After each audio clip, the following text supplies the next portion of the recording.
Good afternoon and welcome to my flipped classroom. Today we have two sentences in our MUG, M-U-G, that stands for mechanics, usage, and grammar. It's number 13 and let's have a look at these two sentences, how we are supposed to correct them.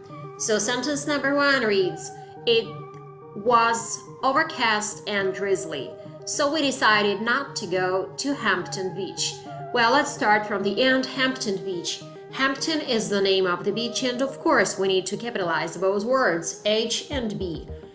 I at the first word of the sentence is of course needs to be capitalized. It was overcast and drizzly, comma, so we decided, you know that when the sentences consist of two clauses, we need to be very attentive as to where to put the comma. So if we had to start the sentence with, we decided not to go to Hampton Beach because it was overcast and drizzly, there would be no comma there. But since we flipped those sentences and the first portion stands, it was overcast and drizzly, then we put a comma because the first portion is at the beginning and the independent clause is at the end and the dependent clause at the beginning. So we put a comma before. So let's read sentence number 2. Dr. Boxberger, comma, a professor who tolerated no interruptions during his lectures, comma, turned beet red as the cell phone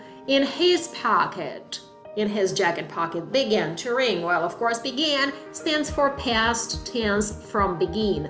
So if we were to use the word begin with the word professor, we would use the S at the end over here. But since we're using that in the past tense and then there is no begins, there is began. And please pay attention to the spelling. Why do we put commas there? Well, of course, a professor who tolerated no interruptions during his lectures, that's the description of the professor that we're talking about. So it's an introductory sentence and the description, and we put two commas on both sides to make sure we know what we're talking about. And the word interruption is, of course, is supposed to be spelled with two R's. Wonderful. I will see you tomorrow, and make sure that you're going to have different sentences, though there are no cheating on our quizzes. Bye-bye.